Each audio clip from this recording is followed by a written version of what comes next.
Olá novamente, meu nome é Flávia Bertoli, eu sou advogada do escritório Tambelli Advogados e especialista em Direito do Trabalho. Hoje eu vim conversar com vocês sobre um assunto muito interessante, que é o nexo causal presumido entre o coronavírus e o trabalho.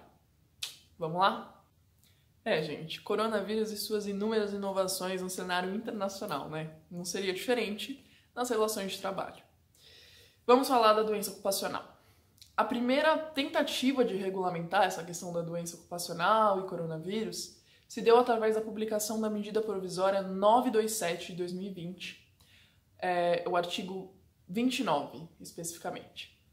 Essa medida provisória, para quem não sabe, medidas provisórias são publicadas, são assinadas, são editadas pelo presidente da República. Então, a primeira norma regulamentadora foi feita pelo presidente da República e assim dispôs. Licença, eu vou dar uma lida. Artigo 29. Os casos de contaminação pelo coronavírus, Covid-19, não serão considerados ocupacionais, exceto mediante comprovação do nexo causal. Enfim, só para já amenizar a situação, fiquem tranquilos que o STF, o Supremo Tribunal Federal, já disse que isso aí é inconstitucional.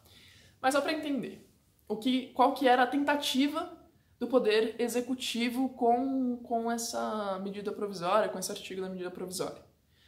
Se realmente, pelo artigo aqui, o coronavírus não será considerado ocupacional, o que a gente tira disso? Que a regra é que o coronavírus, a contaminação do trabalhador pelo coronavírus, não seria considerado ocupacional em regra. A regra seria a não existência da doença ocupacional, exceto mediante comprovação do nexo causal. O segundo ponto é que o nexo causal aqui não seria presumido e que o empregado teria que comprovar que se contaminou por conta do trabalho. Certo? Então vamos fazer toda a crítica agora em cima disso tudo.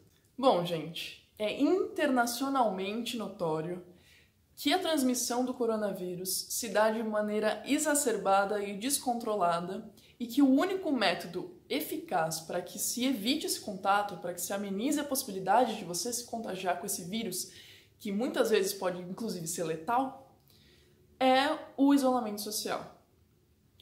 O empregado que não tem esse isolamento social respeitado pelo seu empregador, o empregado que, enfim, não está em casa e sim está exposto ao trabalho, na rua, está exposto ao contato com os outros empregados, ou mesmo está exposto durante o trajeto, principalmente, está exposto à contaminação com esse vírus, às vezes em transporte público, às vezes não, mas enfim.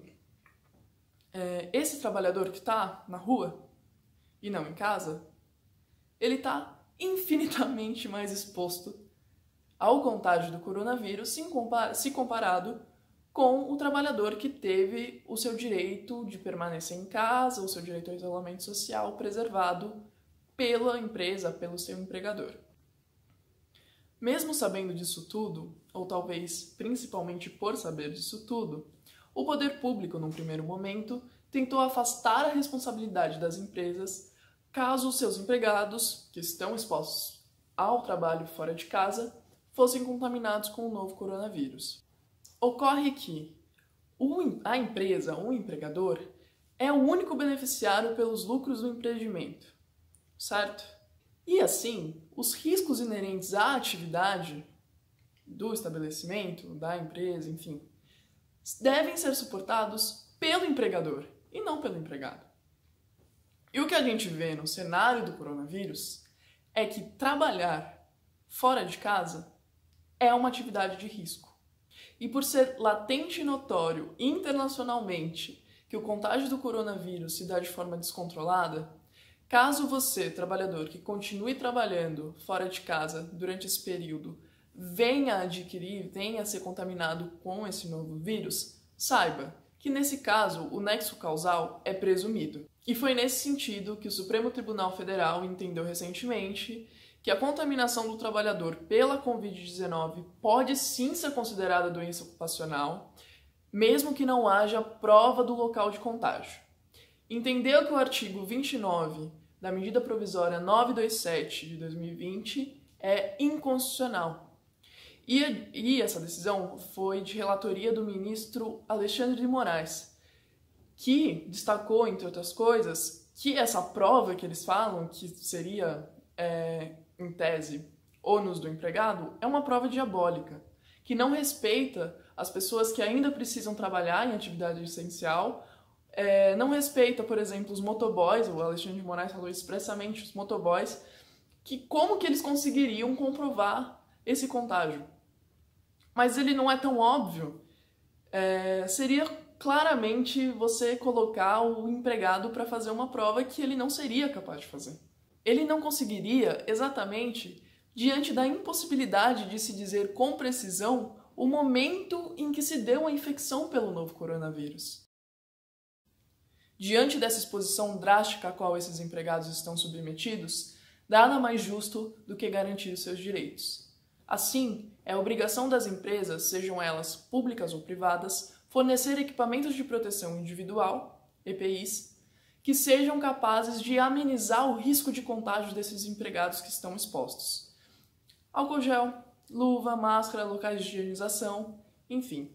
E se mesmo assim os empregados vierem a contrair o novo vírus, entende-se que a empresa não foi capaz de fornecer medidas de proteção suficientes para que esse empregado não contraísse esse novo vírus. Logo, por haver uma omissão ou, enfim, medidas insuficientes por parte da empresa, presume-se aqui, além do nexo causal, também a culpa por parte dessa empresa. Por fim, diante disso tudo que eu falei, caso o empregado que não teve seu isolamento social respeitado venha a contrair o novo coronavírus e, por conta disso, venha infelizmente a falecer, essa doença que ele adquiriu é sim considerada doença ocupacional.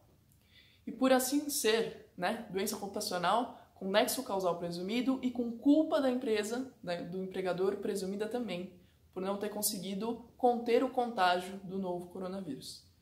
E por assim ser, os seus herdeiros têm direito à pensão por morte, no caso de falecimento.